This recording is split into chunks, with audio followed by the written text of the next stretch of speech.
Hello, hello, and welcome back to the Living in Alignment podcast. I am joined here today by Dr. Yaniv Zaid. And Yaniv is known to the world as Dr. Persuasion, economist and attorney.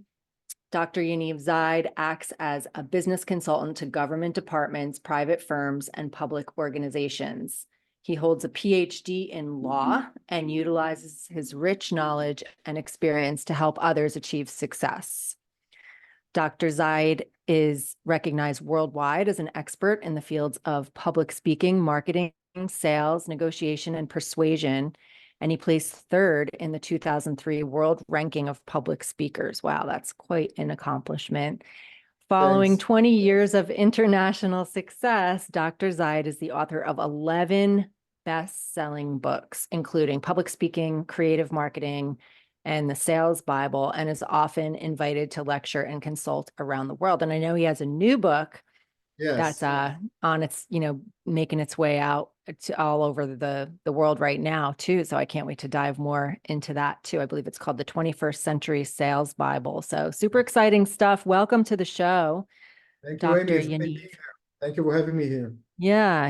It's great to have you here. And it sounds like you have so many like really cool accomplishments. And I know public speaking is like one of the biggest fears that a lot of people have. So to be, what was it? You placed third in the world ranking of public speakers. So you're a courageous guy. And I'm sure an amazing speaker. So before we dive in, I would love, or I guess we will dive in by starting with I just want to give you the floor and let you just tell us a little bit more about yourself and your background. I will say that Dr. Yaniv is right now, he's in Israel, Tel Yes. Aviv, right?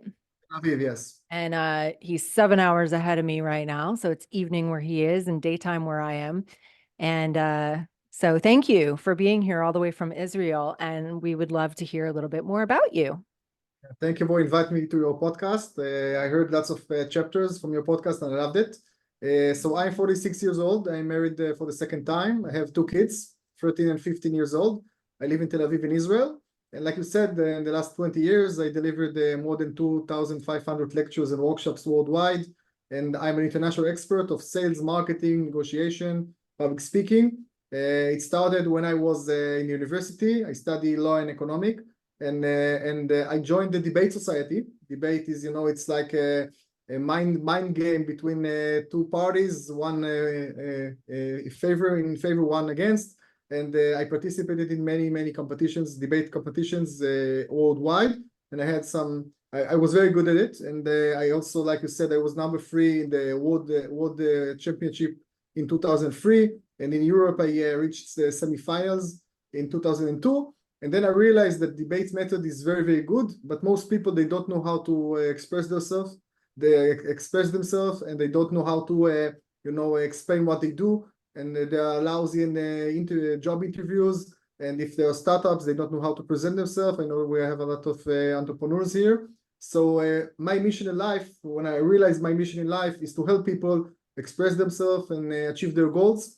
Whether it are authors that would like to spread the word and publish books and sell the books, or lecturers who would like to build a lecture and market it, or entrepreneurs that have startups, they would like to get the startups up to build a business and to create a community of clients and to grow this community. So my mission in life is to help people to increase their income and build their professional authority. And this is what I've been doing since then. I help private firms and big organizations, and also small and medium businesses, and also private people who would like to say something. They have a speech even in a private event, and I love it very much. I enjoy it very much. So you said something that's jumped out at me about how like people don't know how to express themselves.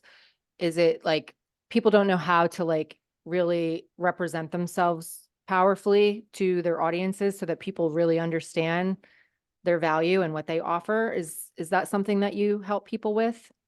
Yes, among other things, it's a gift that people always say whether you are born with it or not, but it's not like this. This is something you need to develop. It's a tool you need to develop.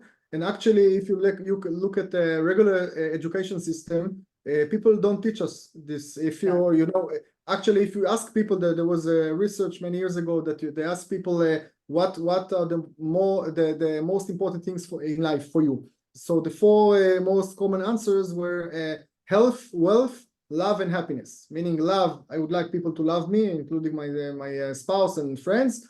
Health, I would like to be healthy to accomplish things. Wealth, I would like to have enough money to achieve my goals. And the happiness, I would like to be happy and live in fulfillment. So you look at those four things, and then you look at the formal education system. They don't teach us this, not in preschool, elementary school, high school, then college, university. I can tell you, I study law, and I became a lawyer, and they taught me everything in the university. Criminal law and public law, everything except three things: one, how to speak in front of a judge; two, how to write legal documents; and three, how to market myself as a lawyer. So I get out of the university. I'm now a lawyer, whether I am a salaried employee or self-employed, and I don't know the only three things I need to know: how to write, how to talk, and how to market. I don't know how to do it. And I also study economy. And in economy, the word marketing, I never heard the word marketing in economy, in the degree economy. And the word money was only in theoretical models that had nothing to do with real life. So there is a gap. There is a gap between what the formal educational system teach you and what you need to have in regular life. So my mission, there is an industry, the experts industry or experts economy that I'm part of, that there is a non-formal educational system, okay, that teaches people the skills they need. So one of the most important skills is how to deliver a speech, how to deliver a message, how to express yourself. Because most people, even if I'm very good at something professionally, I don't know how to deliver it in a job interview in front of investors or clients. And at the end of the game, this is what you need to do in order to promote yourself and your business. Yeah, this is so true.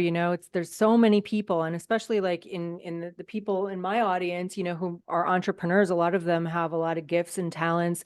They might even have created an incredible course in a specific niche or whatever.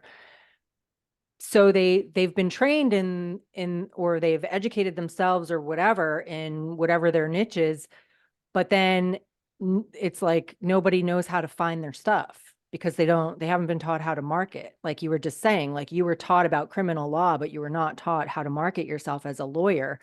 And it's so interesting, when I think about that, because I got a degree in college too. And it is interesting how, yeah, we're set free with this degree to like fend for ourselves with no clue what to do with it once we get out of college, right? Like no clue how to actually succeed with it, to get ourselves noticed in the right places. And so I love that you were able to like see that gap and make your life's work around. My mission is to narrow this gap for everyone. In my department, by the way, it's in other subjects as well. For example, nobody teaches us how to find love and how to maintain love, and how to find friends and how to save money and how to invest money wisely. So we need a lot of consultants, a lot of lectures, a lot of podcasts, a lot of information out there after we finish with the regular system. Even if we were top students, with the best scores, then actually we don't know almost anything about real life and how to handle it. Yeah, I know it's true. I feel like in a lot of ways, I feel like the education system is antiquated. Like it's just never been touched in so long. And there are so many things like that we don't learn in school, like how to balance a checkbook or how to, like you said, invest or, things like that. How to find love, how to keep the love that you find, all of that stuff. And I guess that's why there are, How to raise kids properly, how to yeah. Yeah. So that's, I guess, why there are so many authors and people that are doing that, that's, helping to educate people on those things. But it is interesting that they don't teach us like the basics of how to succeed in your life. They don't teach that in school, right? yes. Yeah. quite the opposite actually. For most people, they come with lots of big dreams to the educational system, the formal one, and then they leave with less capabilities than before. Yeah, like we're learning things about not that history isn't important and the other things that they teach in school aren't important, but they don't really apply to our day-to-day like success in life with our relationships and marketing ourselves and our career path and all of that stuff. So yeah, it's so true. So what are some of the things that you do to help people learn how to effectively get their message out there in a way that you know, Yeah. helps First of all, the right people find them? understand what are your clients' needs and problems. And there is a principle in marketing: sell the problem before the solution. Because most Mhm. entrepreneurs, when they sell their products and services or their stuff, they immediately start talking about their comfort zone. About the code, about the product, about the ingredients, about technical stuff. And the client is only interested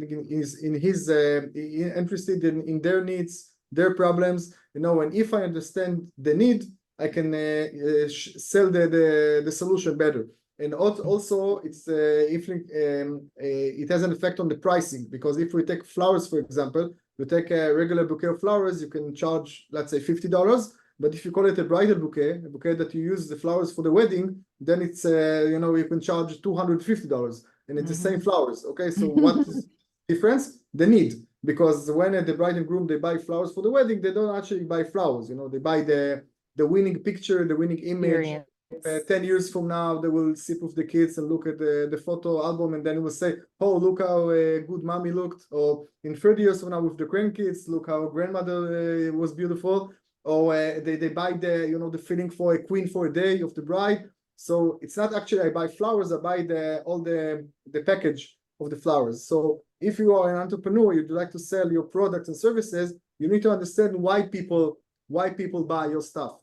And I can give an example. I also deal with marketing writing, and I help companies like, for example, coffee companies. And I don't drink coffee, okay? And I wrote many scripts, marketing scripts for how to sell coffee to people in coffee shops. So you can ask how. Or I consulted to banks that I don't have an account in their banks. So I help politicians who don't vote for them. So you can ask why, how do you do it? So the answer is that I don't need to know the ingredients of the coffee or to drink coffee in order to sell coffee. I just need to know why people are drinking coffee. What are the needs that coffee is the answer, or what is the problem that coffee is the solution? And then I can deliver the message both by orally, verbally, and both in writing, that why we should do it. So this is the first, I think, maybe the most important tool for entrepreneurs. Always think on the other side. It's very difficult. It's against our instinct, but you should consider the other side before you start talking about what you are interested in.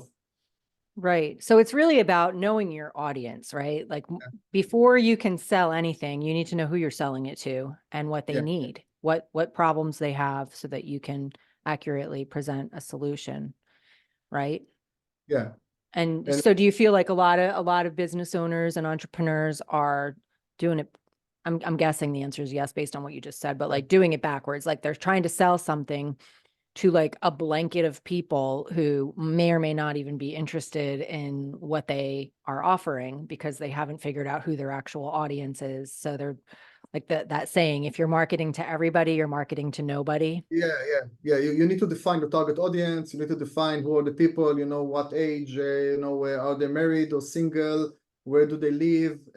You can target many target audiences, yes, but it won't be efficient. So if you'd like to have a niche, to have something to talk about, then you need to choose your audience, and then you write the message and you talk about the message targeted to this audience. And it's very Right. important. By the way, I can give you another example. I also sell my books online on Amazon, and I always check pricing my books comparison to other products. And I noticed that there is a Mozart CDs of Mozart on Amazon you can buy for adults. Okay, Mozart CDs. it's like something like 99 songs in a CD, and it costs something like $10. Okay, and there is also Baby Mozart. Baby Mozart is something for kids between 0 to 3, age 0 to 3. So obviously you sell to the parents. And Baby Mozart is just 9 songs. It's just 28 minutes, and it costs around $50, 5 times more. Okay, so what do you can say how? By the way, Mozart didn't write anything special for kids, So probably Mozart's grandchildren will repackage the product, and now they're saying it's Baby Mozart for kids. Now you can ask how. How come I sell something 5 times more when it's something like only 28 minutes instead of 13 hours? The answer is again the need. What do I really sell to the parents? Because I don't sell them CD. If I will say to them, I have a plastic here, I have some plastic here, it costs $99, okay, or it costs $50, then they will say, okay, I will burn it online, or I will buy it in the market for half a price or something like that. What you're actually saying to the parents or selling to the parents is a calmer kid, a baby that will cry less, the baby that will have more chance in life to succeed, because you explained that classic music operates, the creativity of the baby. You sell them parenting without a guilt, because my kid is now hearing something, it's hearing classic music, not some garbage, from a TV show or something like that. So it's not theoretical discussion, because when, like say, entrepreneur would like to sell Baby Mozart, he will write in the landing page on Amazon, they write, would you like a calmer kid? Would you like your kid to have more chances in life? Do you want to become a better parent? Then Baby Mozart is a solution. And this is how you build the entire persuasion process and marketing process to the parents, and you explain to them, again, you need to know your niche, you need to know your audience, the parents with kids between 0 to 3, and then you can send them the exact product for them, for their needs, and then you can charge more. It's so interesting. I'm thinking about this just based on an experience I had last night on Amazon. I was searching for a specific tea that I want to try to, I'm going to do something where I can't have any coffee. I do drink coffee, and I can't have any coffee leading up to this event for a while. And so they recommended this tea that will help you like wean yourself off of the coffee, right? So I go to look for the tea on Amazon, and there's a gazillion kinds, and it's all the same kind of tea leaves, right? But the ones that jumped out to me were the ones that said coffee alternative, or replace your coffee with this, or they're talking about how many milligrams of caffeine it has in comparison to coffee, rather than just talking about the fact that it's tastes good and it's organic. Yeah. Right? Like it's like two different, and the ones that were like speaking to my need, which was wean yourself off coffee, like it has nothing to do, this tea has nothing to do with coffee, but the ones that had coffee in the keywords are the ones that I was like, oh, this is probably the right one for me. And it's the same exact product, right? It's just marketed differently. Different marketing. Yeah. By the way, the product must be good for long-term relationship with the client. If it's not good, it's not, then no matter what I write, you will drink it once and then you won't buy it again. But my basic assumption, and I tell it to every entrepreneur and client of mine, is that you are good, the products are good. Now let's think how to market it, and let's know how everyone should know it. Harry Potter, for example, I am also in the book industry, so in the book, so Harry Potter is an example of a book who is also a good book, but the marketing is great. Every year you have hundreds of Harry Potters out there. Most of them don't succeed, and some of them succeed, but not like Harry Potter. So you need to have a combination between a good product, a good professional person, and a good marketing, including in job interviews, also for salaried employees. If you can be the best professional, but if you don't know how to market yourself in a job interview, then no one will hire you. Yeah. So it's like I always advise against using hype or false promises. Always say like under promise and over deliver, rather than the other way around. I think a lot of people over promise and under deliver, and like you said, that's one way to just lose audience members and customers really, really quickly. So I teach entrepreneurs to sell the problem before the solution. I also teach them to be authentic. not try to be like someone else. This Yes. is part of your podcast, living in alignment. So be authentic. Not people are usually trying to be someone else. I say to them, be the best version of yourself, and don't try to be Superman, and don't try to to say you're Superman. Say you're Batman. Okay, I will explain the differences, because I love superheroes very much. You can take Batman and Superman. They are both superheroes, and they both look like a human being, right? But actually, Superman is from another planet. Okay, and Batman is a regular person who developed non-regular, powers. So if Superman will have a workshop how to fly, okay, I can sit in the first row and write everything, and then he will tell me, go to a high building, check where the wind is, and then start flying. I will write everything. I will do it. I won't succeed because Superman is Superman. So if an entrepreneur trying to picture himself as I have a gift, a special gift, I was born with it, I'm very, very good, then people won't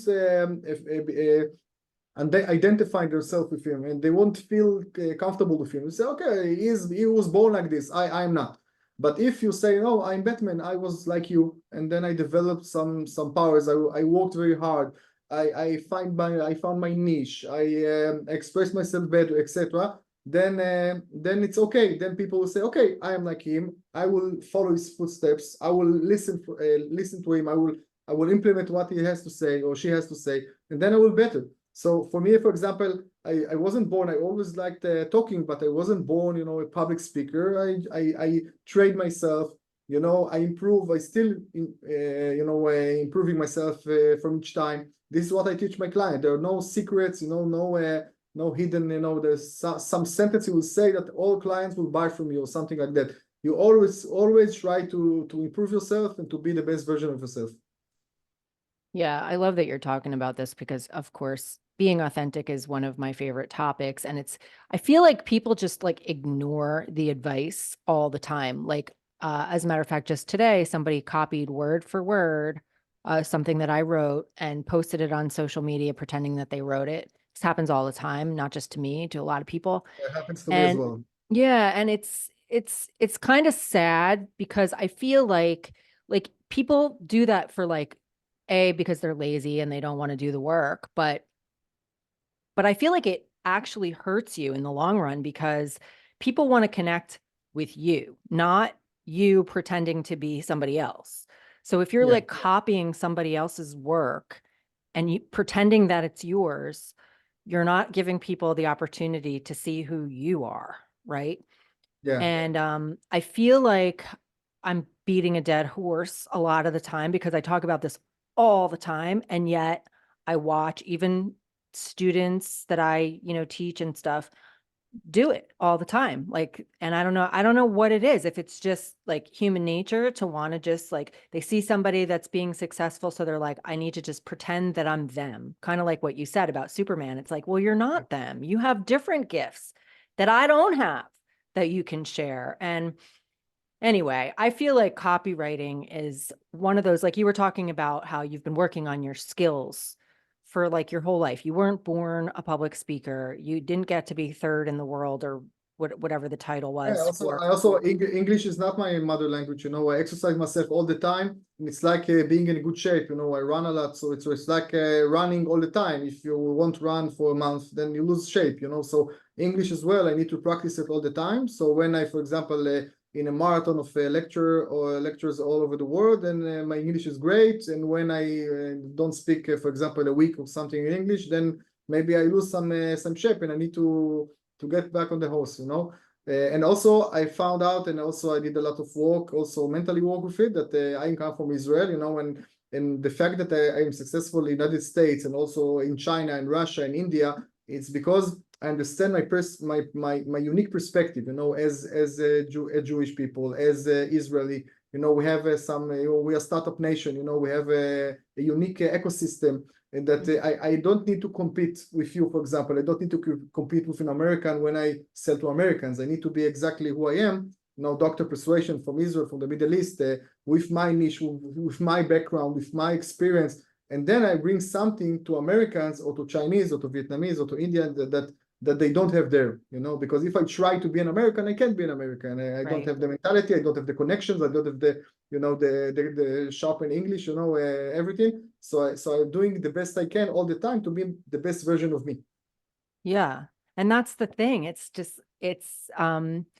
Like you said, like we don't need to compete with each other. If we all just acted like ourselves, we're all unique and we all bring different things to the table. And there doesn't need to be competition and there doesn't need to be, this comparisonitis that we all think that we have to live up to some expectation based on what somebody else is doing, or that we need to do things the way somebody else is doing, or teach what somebody else is teaching. Like you said, you bring something to the table based on your perspective, being from Israel and the way that you have grown up, that other people it's a different perspective than if you were trying to do it like an American would do it. So I love that. And I also, I just think it's important to just circle back for a second about what you were talking about when you were talking about how you've been working. Well, you're working on your English constantly. You're working on your public speaking skills.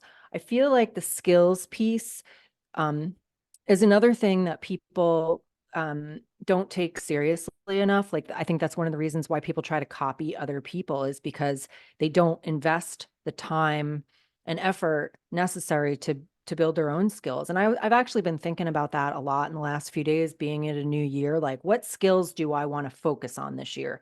Like, what skills do I want to get better at this year? I have a lot of skills pertaining to my area of expertise, which is marketing, right? But there are areas of marketing that I could actually take the time, like you're talking about, like practice, learn more, implement, practice, and really, like, by the end of the year, if I took a couple skills like that and focused on them, I could be way better at those particular skills by the end of the year. And I feel like human beings don't do that enough. Like, I feel like um, we try to be the jack of all trades and just try to be like mediocre at too many things at once, rather than getting really good at something. And you're such a perfect example of what it looks like when you really focus on something. Like, your English is amazing. And the fact that you're like a famous public speaker with English not even being your first language. I'm assuming you speak in English Yeah. on stage. Yeah, Yeah. obviously, yes. I can tell you that I fulfill. I have lots of dreams. Since I was, by the way, I had a dream when I was a boy, 6 years old. I went with my parents. I was born in Haifa, in the north of Israel, to a book fair, and then I immediately fell in love with books, and I wanted to be one day behind the booth, to be an author myself. And I fulfilled this dream for the first time when I was 27 years old. And each time I had different dreams, and I worked very hard to achieve it. So, for example, I wanted to be a bestseller author on Amazon, and I fulfilled it for the first time in 2012. And you see the picture will be behind me. This is the Yad Eliyahu Center in Tel Aviv. This is the biggest hall lecturing hall in Israel. I had a vision since I was a kid to be there one day to give a lecture. And in 2016, I was the warm-up act for John de Belfort, the Wolf of Wall Street. He had a sales workshop in Israel, and I was the lecturer before him. So another dream. So each time I work very hard to fulfill my dream. By the way, you mentioned people are copying you. So I'm also a lawyer, and one of the things I learned in law is how to fight those the copying. Because what we sell actually is our knowledge and our time. So if people take our knowledge and try to to act as if it's theirs, then we have a problem, a business problem, not just a moral problem. So we need to fight it. You need to fight it.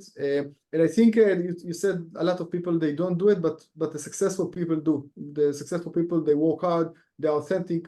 I think I will say something maybe a little spiritually, but we are in 2024. People recognize fake. They recognize fake. They recognize when you're authentic and when you are not. And if you try to take someone else's words or or content and act as if it's yours, then it won't work, especially for the long run, for the long term. So you need to be authentic, and we all have gifts. We all have gifts. We all, every entrepreneur, I look always in positive thinking and bright eyes. Every client that comes to me, I will immediately think how they can succeed, and I explain how they can succeed. And immediately I try to make a plan how it can be how can it work. So this is, by the way, I'm very optimistic. So this is why clients come to me to to see my optimistic and positive view, and then we will become practical how to do it. Right. So I love how you just spoke about like long-term versus short-term, because I feel like copying somebody else, acting like you're someone you're not, that's like a short-term fix to try to like make a quick buck, as opposed to the long-term, which is build your character, learn things, work on your skills, and be yourself. And you might not have success overnight, but you'll build a following over time, because people will be attracted to who you are as a unique, authentic human being, correct? Yes, and also we all of us have a unique voice. We have messages to deliver. If you take the same subject, two lecturers, the same subject, they will provide different lectures. Because each one will bring his own or her own unique perspective and examples from life, and even if there is as an accident, and you take people that saw the accident from different views, and they ask them what happened, and they don't know the driver, they don't know the victim, they will say different answers because they all have different perspectives. So people are trying to hear different perspectives, and if you're authentic and if you're professional, the people will like it, and people will follow your footsteps. And it's okay not to be perfect. Again, not Superman, Batman. When I see 20 years old that try to say, oh, I live in a great apartment, I get a 6 0 number salary, I'm very rich, stuff like that, and it's like fake, then I think today, 2024, it's not working like it worked maybe 10, 15 years ago. Yeah, exactly. So I'd like to like maybe use the coffee shop example for a second that you talked about. Because content creation is a big piece of marketing, as we all know. And I know that a lot of people in my audience that's a question that comes up, or they don't know how to create content that's going to serve their audience in the most effective way. And so I would like to get into that topic, but I just before we like fully go there, because I know you can talk about how to build authority with content, I want to just know from the example that you gave with the coffee shop. You said, I don't even drink coffee, but I was able to create the sales material for this coffee shop based on knowing who they're marketing to. So how did you figure out, like you were talking about knowing like the age and the demographic of the audience and who you're actually marketing to? How did you figure that out with a coffee For shop that you don't own? If we And take the coffee, it wasn't a coffee shop, it was a big international coffee company which has okay. many branches all over the world. So Mhm. what I did is I did the research. I went to different branches. I talked to the employees, I talked to clients, I read a lot of material, I visited the factory which they produce the coffee. I learned about a lot about it. But I don't need to drink the coffee, I don't need to know the ingredients of the coffee. I need to understand why people buy it, and then when you sell the coffee, again, verbally and in writing, then you talk to the clients in their language. I can give another example. I consulted to a big international cosmetic company, and I had them sell anti-aging products for women 60 years old. Okay, I was 30 at the time, so I'm not the target audience, but again, I need to know how a woman 60 years old feels when she has a wrinkle, suddenly in the morning or something like that. Again, so I study, I talk to clients, I talk to employees, I talk to people, I read lots of material, professional material, and then I analyze it and I look at it objectively from the client's eye, and then I can build the script, I can build the landing page, the website, and this is what I recommend to clients. And sometimes entrepreneurs, they know the product so well, or they focus for years in their grandmother's garage. They develop the product, and they are so focused on that they don't understand how to sell it out there. Okay, it's like I vote for a specific party in the elections, and I vote for it in my entire life. And then if someone from outside the country will say, okay, why do you vote for this party or for this person? It's a I will be very, it will be very difficult for me to explain, because it's so obvious for me that I don't know how to explain it to other people. So this is exactly the gap that I'm trying to narrow down. I love this. I love one thing that really important that you said is understand why people buy it. Yeah. And you don't have to buy it or consume it to understand why people buy it, right? And Yeah. that's why you're able to help people tweak their messages appropriately. I think that's so important. So what advice would you give to, let's say, an entrepreneur around like how to use their content to build authority in their niche, or to help their target audience see that they have expertise in a certain niche? Like, do you have any specific? Yes. So first of all, write very clearly. Use regular words, not daily life words, not professional words. People try to be Jargon. sophisticated, and they try to write down, and then people don't understand. I was once in a conference of coaches, life coaches, and usually I gave a lecture, and usually I love coming early to hear the lecturers before me, or staying afterwards if my schedule allows it. And then there was a lecturer that talked about something, and then he gave an example. He asked the coaches, hundreds of people in the crowd, asked them, let's say you are in the garden with your kid, a 4 years old kid, and then he falls down and he hurt himself. So what do you do? What do this kid need? So they started shouting, the coaches, he needs a recognition, he needs all kinds of words, containment, all kinds of words. And he was shocked, and he said, guys, this is a 4 years old kid. He doesn't know what recognition is. He would like a hug. That's it, a hug and a smile. So they all try to be so sophisticated and try to to say very big words. In the end, the answer is always simple, very simple. So write simple words, daily life word, and talk in a daily life matter like people talk. Don't try to be sophisticated, especially in marketing writing. And the other thing I should say, if an entrepreneur would like to be recognized as a brand or as a professional authority, they need to provide social proof about themselves. Because what is social proof, by the way, is if I will say that I am very good at what I do and I am excellent and I'm very professional, it doesn't sound objective. It sounds subjective because I'm talking about myself. So obviously I'm going to speak highly of myself. And if I would try to sell something, my product, I would say it's a great product, the product is good, it will help you. Again, it doesn't sound objective, it sounds subjective because this is my product. So obviously I'm going to speak highly of it. But if I will show you evidence, okay, regular objective evidence, I will show you testimonials of other clients or other users. What do they say? I will show you amount of users, amount of countries which I operate, the degrees I have, formal certificates, stuff like that. Then people will believe me, not because I said so, because I deliver them, some evidence. So every entrepreneur, even if you're young, you still have many social proofs so far you need to show, even about yourself.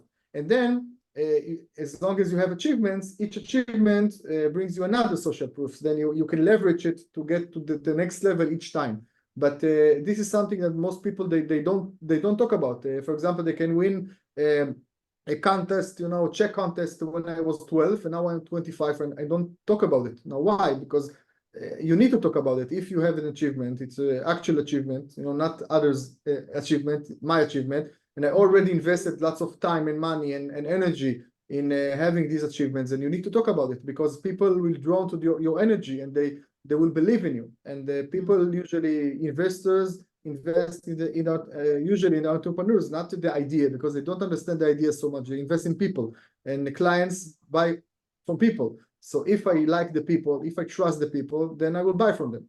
So social proof is a very, very good tool.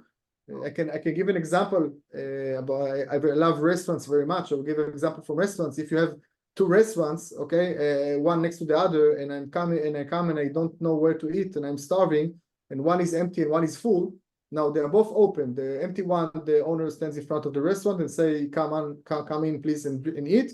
And the full one is full inside, and also there's a long line from the entrance to down the street. And I'm starving. So what will I do? I will go to the full one. Now it doesn't sound logical because I'm starving. I should go to the empty one and eat in a few minutes. But no, I will stand in line for a long time, and then I will come to a selector, which always makes me laugh because the selector, I'm a paying customer. I need to beg someone to let me in and pay. and then I will come inside and also wait for a long time. Why do I do it? I do it because in a matter of seconds, my mind, I'm saying to myself at the subconscious level, I'm not taking it to the conscious level, but it's in subconscious level. I'm talking to myself and saying, okay, if there is a long line here, then it's probably the food is good, the food is fresh. Okay, so I will stand here. And if no one is here, probably it's not good. And then I stand in line. So this is social proof because my mind thinks that like if many people are doing it, it's okay. So if I am entrepreneur, I have something to sell, I need to use evidence, objective evidence in order to sell, not just say, I'm great, take me or buy my product, but show me evidence and then people will buy. And the evidence I can show both verbally and in writing. Well, this is why reviews are so powerful and popular. This is why, like, anytime anybody sells anything, you get an email asking you to review it, right? Because it's like, it's just like that restaurant example. It's like, if you go to Amazon and you see two things that are the same thing, and one has a bunch of reviews and good things people say, and one has none or just bad reviews, it's obvious which one you're going to buy. Yeah. I always say too, I don't know how you feel about this, but like as far as you were talking about achievements as social proof, but another thing that I like to use as social proof is I call it soul pay. When somebody sends me a message or leaves a comment on something that a video of mine or something that speaks to my character, like, thank you so much for always providing great whatever, or, you know, for being a bright light in the world or whatever it is. And what I do is I screenshot it. I have like a folder on my phone and I have a folder on my computer where I keep these screenshots and I use them in my marketing. I use them in my stories on social media, but I'll also use them from time to time in other places because it's not an achievement, but it speaks to my character and it's coming from somebody else. Like I got one of my favorite ones was like, you knowing you is like winning the lottery. No, Right? amazing. So that says nothing about what I do. It just speaks about me. And that was from one of my clients, right? So like, or working with you is like winning the lottery or something like that, you know? So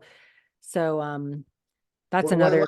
What you mentioned is very important, a very powerful tool, because if a client loves you and then it will say, it's a great copy, by the way, you know, it's like winning the lottery, knowing you. Now, who knows about it? Just you and him, or you and her, right? But now, if you take this and you put a testimonial, you document the message, okay? And then you leverage the message, you publish the message, then it's not you and him or you and her, but it's now everyone, all your community, they see it. And like you said, maybe people don't know what you do, but they see, wow, I should meet Amy because someone says that it's like winning the lottery. So what do you do? And then I will read your LinkedIn more or your website or something like that. So the idea is when you have an achievement, for example, the achievement was, you know, a client is satisfied. Okay, this is an achievement. But now again, just you and him know about it. But now if you take a document and you take a testimonial, then you leverage it to the next level. You publish it, and then someone else comes, and maybe there are bigger clients. So now it's another leverage, and then you take this client when he's satisfied, and also take a testimonial out of him, and then you climb the ladders, you know, and all the time, and the time you become better. This is how I sold my books. By the way, I went to book fairs, international book fairs worldwide. You know, the three biggest book fairs in the world are in London, Beijing, and Frankfurt. Or even all the American publishers are there, everyone. All the publishers and literary agents from all over the world, they come to 3 places, 4 days each time in the world. So I went there and I visited them since 2012, and I sold the copyright, the rights of my books. And each time I sold the rights to some country, I use it as a leverage to the next negotiation. For example, I manage Vietnam, to sell to Vietnam. By the way, big country, more than 100 million people. And then I came to China, and then I sold it to China. It took time, but I told China I had the social proof. I had lectures in Vietnam. I had pictures of dozens of people from the Far East. You know, then I come to China, a similar country, and then you say, look, I can show you how the book succeeded. And then after China, I came to Taiwan. I said, "Wow, you know, your big brother, you know, bought the rights. So why not you?" And then you leverage it each time for a negotiation. It's easier, you know, to leverage it each time for the next step. So you need to use any achievement you have. Yeah, I love that. And it is like exercising a muscle, because I feel like a lot of people are um they're too like it doesn't feel, it feels weird to like share things that other, achievements, like to boast about yourself, I guess. And like I know, like taking the screenshots of the nice things that people say, like for me, it has just become a habit over time as I've done it. At first, it was just like, that's really nice, but like to share it would feel like make me feel super self-conscious. But now, like each time I get one, I just screenshot it, I put it in my story for the day, but then I save it. I have a highlight reel like in Instagram or whatever that has it's all my social proof. So it's all, if somebody goes to my profile and wants to see a bunch of stuff in one place, like they can click on that highlight reel, and it's just accumulating there over time. So it still lives, it lives on. And I think it is like a muscle that people have to work out basically, because It's I do. it's important for entrepreneurs to realize, I think it's the opposite. Social proof is a tool for shy people, for humble people, because you don't need to talk about yourself. You let other people talk about you. So, for example, if you say, you write, oh, it's amazing, I have my clients are so happy with me, blah blah blah, then it's vain. Okay, but if you say, look how exciting it's to get this message from client the first thing in the morning, and then you show the message, then it's authentic. Then it's, you're just showing to others what people wrote. So if you're shy, if you're humble, if you don't like to market yourself, then social proof is the best tool for you. Would you recommend that somebody, if they don't like get messages like this that they can screenshot, would you recommend that somebody ask for Yes. some testimonials, and what's the best way to do that? Yes, I believe first of all in being proactive. Don't wait for things to come to you. Just create your own reality, both strategically and tactically. So if you need people to share their views on you or review your book or something like that, then just ask them. Ask them. By the way, some of the strategy you mentioned Amazon. If you have two books, one with lots of reviews, not one with none.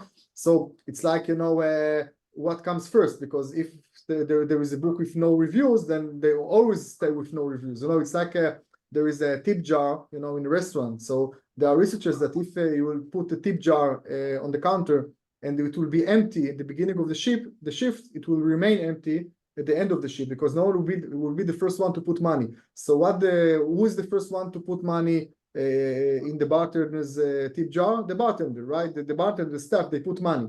Why they put money? It's like, I put money and then I will take it back a few hours from now. No, I put money for other people to put money. So, for example, on Amazon, what you do is you ask friends and family, and you ask colleagues, and you ask people to write. Obviously, it needs to be authentic. I need to have an account on Amazon, etc. But you ask many people, many maybe colleagues from your area, to write a review, and after you get enough reviews, then you are good to go. And then some people you don't know will give you reviews, and then it spreads, and it starts showing out. So yeah, ask people, create your own reality. By the way, this podcast, us being here, is because I sent emails to many podcasts, okay, relevant to my business, sales, marketing, entrepreneurs, public speaking, etc. And out of dozens of podcasts, I had few positive answers, and then start doing business together. So Yeah, we are got to here put because yourself out I here. initiate something. I said I have a book. My American publisher told me, we have a book on bookstores. We need to get a podcast. Okay, we American podcast. I live in Israel, like you said, 7 hours ahead. I live in Israel, so I don't live in the United States. I don't have connections, almost none in the United States.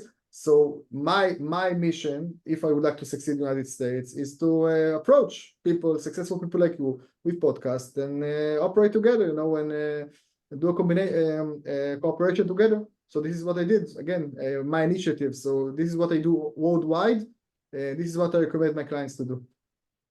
Well, and I think collaboration is so important, and especially as entrepreneurs, I think, again, going back to that, a lot of people have that competitive mindset rather than we Thank you, can all Mars. help each other. Yeah. You know what I mean? Like I want to help other people succeed in their businesses, and so do you. I mean, that's what you do Yeah. for a living, right? So it's like to be able to give somebody a platform on this podcast, like it's an honor It's a and a win-win, joy it's a for win-win solution, win-win yeah, solution. And absolutely. Absolutely. So I want to make sure that we talk about your new book because I want to hear the 21st Century Sales Bible. So you had another book called The Sales Bible, and this is no, this is the 21st Century Sales Bible. This is the book. okay. And this is my fifth book in English. By the way, I sold this book this year alone, not just to United States and North America, but also to India and to China and to Vietnam and to Russia, Wow. and yet to come. So I think my biggest professional achievement is that I managed to sell the same book to three different superpowers, different mentalities: Russia, China, and the United States. So obviously each publishing house will adapt a little bit the content to the target audience, but the same book, which means that the tools are relevant for everyone, because I'm talking a lot about the subconscious level, and subconscious is the same. We all people, our mind operates the same. It combines 10 commandments, 10 chapters in the book in Sales Bible. Each commandment is a chapter with many stories and examples how to improve your income, increase your income, how to improve your to build a brand, to build your professional authority, to develop your business to success. And it's for entrepreneurs, it's also for managers, it's also for business owners, it's for students that would like to to build a business and to leverage the degree. And I'm very proud of this book. There is a saying with authors that my first book, I was 27 years old when I wrote it, and my second book, I was, I think, 28. So there was a saying among authors that the first book, it took me 27 years to write, because I took everything I had inside the book, and the second book is just 3 years, the gap between them. So this book, I believe, it's my best book, and it contains many examples and stories from my experience, from my clients' experience worldwide, by the way. So you can have a different perspective from different areas, different markets. This is the uniqueness of this book. It sounds amazing. So when you say you've sold it to these different countries, does that mean, well, I'm sure it's being translated, right, into these different languages, but you said it's also being kind of written in Repackaged. some ways Yes, to fit with the I sell the rights, the terms, the legal terms. I sell the rights of the book. For example, for Russia, to translate to Russia, and I sign an agreement, let's say 3 years agreement, that they can spread the book, publish the book in Russia and sell it in Russia in a Russian language. They translate the book. Each nation, each country, they do a little bit adaptation, because stories maybe not currently, or some words they need to change or something like that. But they buy the book in English, okay, and then they make their own version.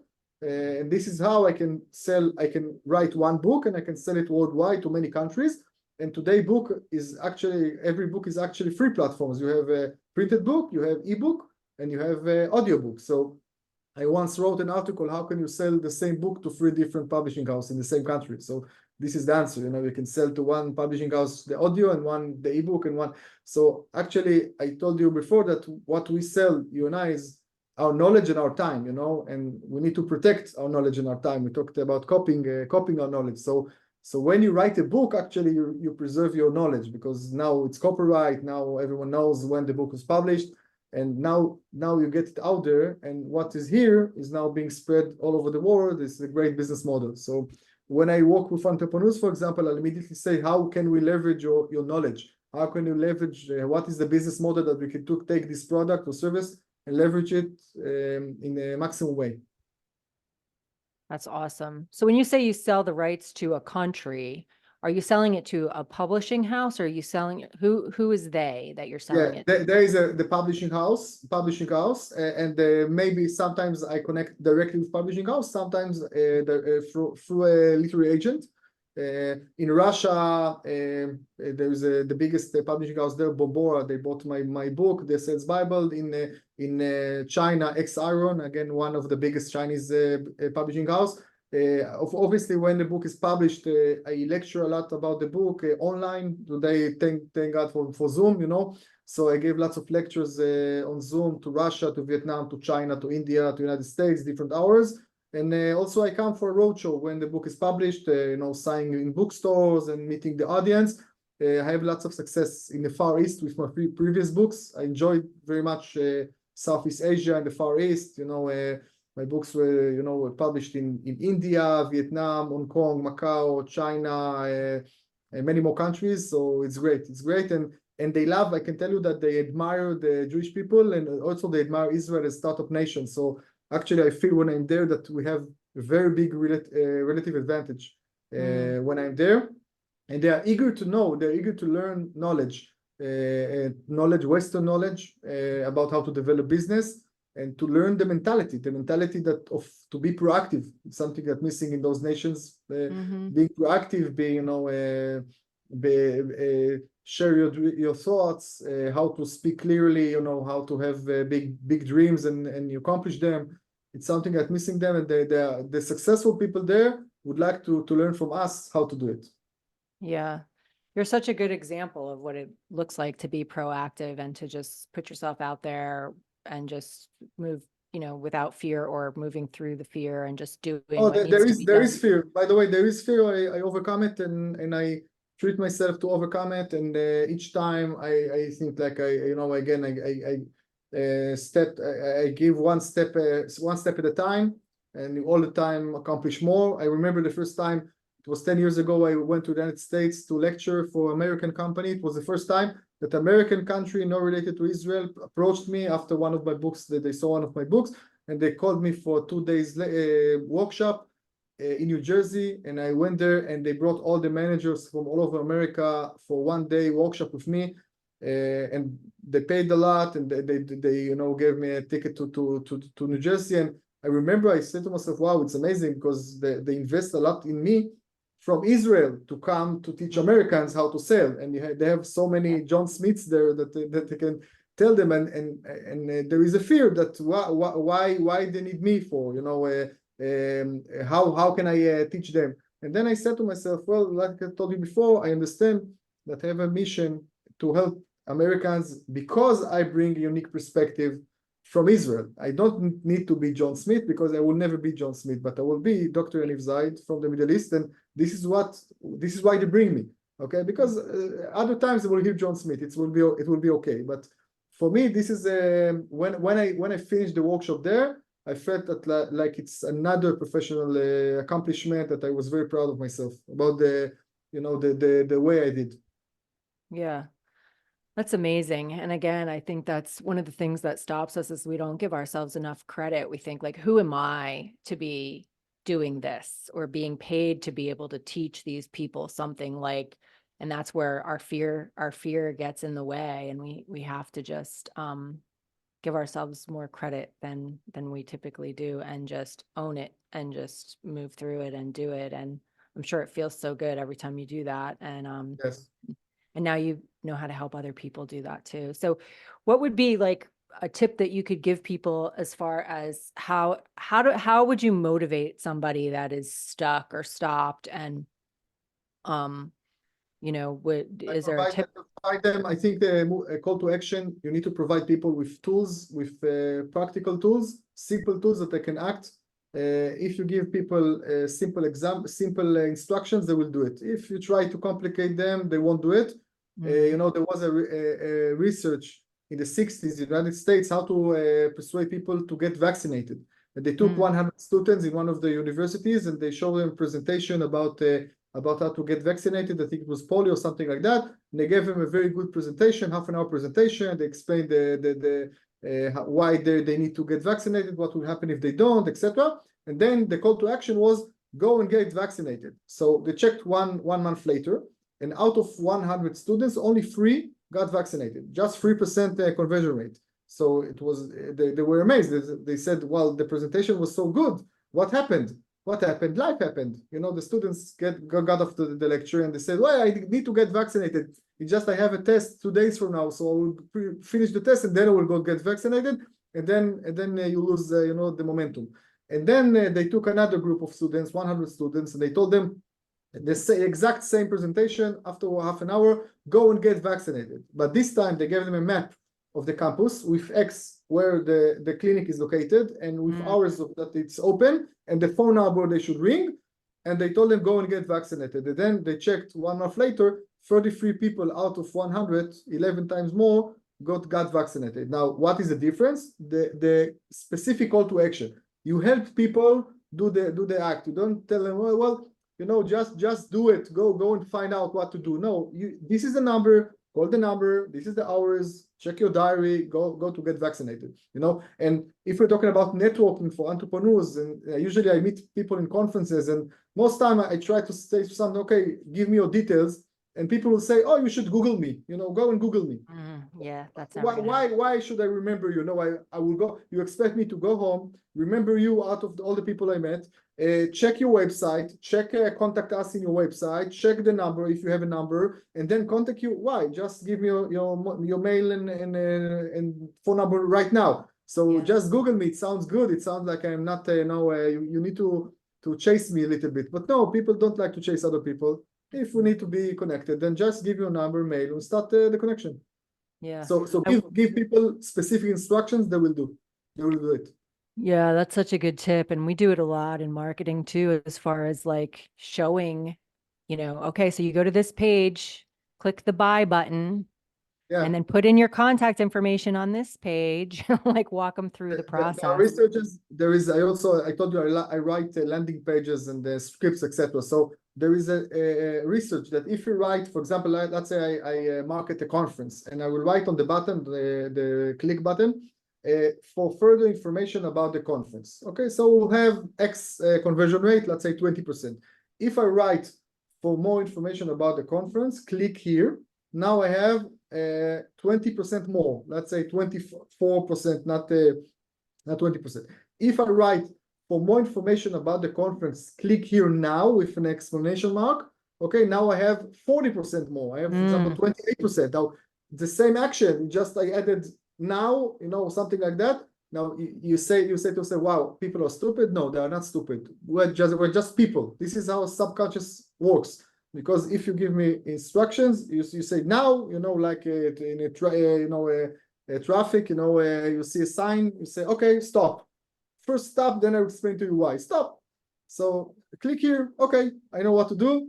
I will do it. Later. It's more chance that I will do it.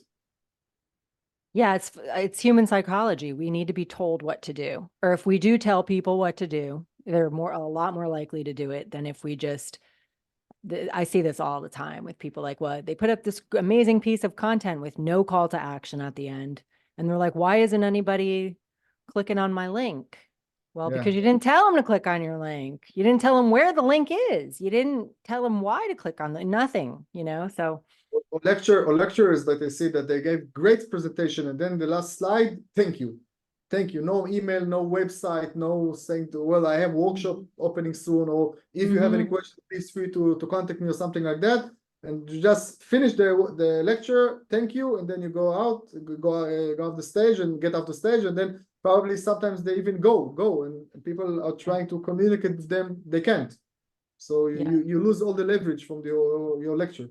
Yeah, we have to always let people know how they can work with us further, how they can take the next step. So speaking of that, I know we're getting to the end of our time. I want to make sure you have time to let people know, besides being an author of all these amazing books, what other ways do you work with people? And I help small medium businesses who would like to market their products better or to increase their income. I work with entrepreneurs who would like to develop the business, develop the startups, or raise money. I help also to raise money and to build the perfect presentation. With authors that would like to sell the rights of the books worldwide. With lecturers who would like to build the lecture and market the lecture worldwide. And also big companies with sales department, marketing departments, management would like to improve this year. So I help them by consulting, by lectures, by workshop, by courses, and by books, and also digital courses. So you can find me in my website is drpersuasion.com. And also my email is yaniv@yanivzaid.com. It's yaniv@yanivzaid.com. Yaniv@yanivzaid.com. And you can, if you hear us anytime, you can send me an email or check my website, and I will be happy to answer any question you may have. I love it. And I'm going to put all this in the show notes, but just for anybody that's listening. So Dr. Persuasion, is that spelled out DOCTOR No, it's or is it DR, DR? DR Persuasion, DRPERSUASION.com. Okay. Dr. All Persuasion. right. Yeah. Yeah. Good to know. I By the love way, that domain name. another superhero. By the way, Dr. Persuasion. I saw a movie, Marvel movie. It's The Guardians, and there was a superhero there, Dr. Manhattan. It was actually the chemistry, and he had some accident in his lab, and then he became superhero. So it was 15 years ago. I just wrote my PhD, and then I said, "Oh, Dr. Manhattan, Dr. Persuasion. I would like to be Dr. Persuasion." And immediately I bought the IP of drpersuasion.com, and 3 years later, when I finished my PhD, when I was actually a doctor, then I wrote, I started branding myself as Dr. Persuasion. Also a gimmick. It was a good gimmick, and some people know me as Dr. Persuasion, and some as Dr. Yaniv Zaid. It's okay. Well, I love it. And it's important to brand ourselves, right? And I love how you kind of like cast it out there before you were even a doctor and then lived into the brand, developed into the brand. That's pretty cool. So before we close, I just wanted to ask you, like I said, I'm going to put all of your information in the show notes. If there's anything else you want to mention as far as how people can find you, you're welcome to do that, or any other closing thoughts, anything that I didn't ask you that you want to say, or anything else about yourself that you want to share, anything. Maybe just summarize what we talked about, for entrepreneurs, be authentic, sell the problem before the solution, speak and write in clear words, do a good call to action, a very specific call to action. Don't be shy, live your dream, and fulfill your life. And if you have an idea, don't let anyone tell you you can't, because you can. And I guess I love the previous chapters of your podcast I listened to, because I believe in living in alignment to your mission. So every entrepreneur, find your mission and then go and get it. And when you develop a service or product, and ask yourself why clients need it. Get into the head of the other side, and then it will be easier for you to sell it, whether it's an idea or service or product or even yourself. And be authentic. Be authentic. Start with it, we'll finish with it. Be authentic, be the best version of yourself. Again, in 2024, I think it's the only way, because if you try to be fake or try to say something it's not true or try to be someone else, besides the legal aspect, it won't work. It just won't work for the long term. So in the long term, you need to find your own unique voice, and we all have unique voice. We all have unique voice. It's very important for me to emphasize it, and go and get it. Whenever you are, wherever you are, just go and get it. Well, it's interesting, 2024, AI, artificial intelligence, so many people I see now are being less and less authentic because they're relying on artificial intelligence to write their stuff for them. And I don't actually do that at all. And not that I, won't use it if I need help with, I don't know, hashtags or something like that. But I don't like to use even artificial intelligence's voice as my own. And I I feel can tell you about it. I also don't use AI, and I teach AI. I have workshops for marketing writing. I teach AI, but I don't use it. And I tell people all the time. First of all, there's legal aspects. For example, today, if you would like to write a cookbook, cooking book, and then you said to AI, please write to me cooking book about cakes. What the algorithm will do? It will take 10 cooking books, and they will create a book for you, but you actually violated the rights now of 10 authors. So there is a very big legal issues. But beside that, I would say AI today, maybe it will be better, the system a year or 10 years from now, but today it's missing the secret ingredient of the human nature.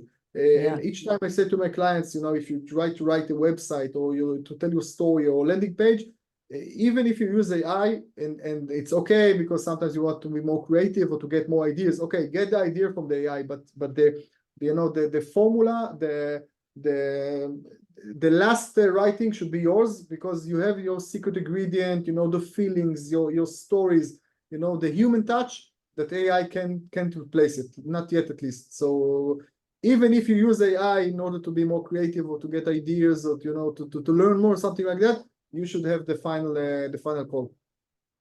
Your personality. Your personality, and that's the whole piece about authenticity. It's your personality, nobody else's, not artificial intelligence. Nobody can replicate your personality. And so yeah, I think it's such an important piece. And again, I feel like AI is being misused because of the laziness factor too.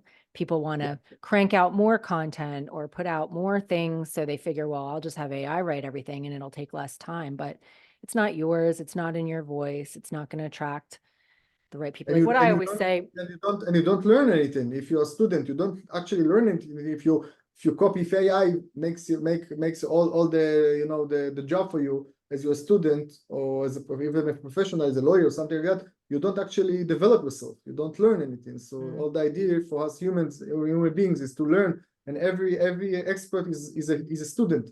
And you always learn. As long as we breathe and live, we learn. We learn new stuff. So AI can't replace us and shouldn't replace us. No, it can't. And I was just going to say something else about AI.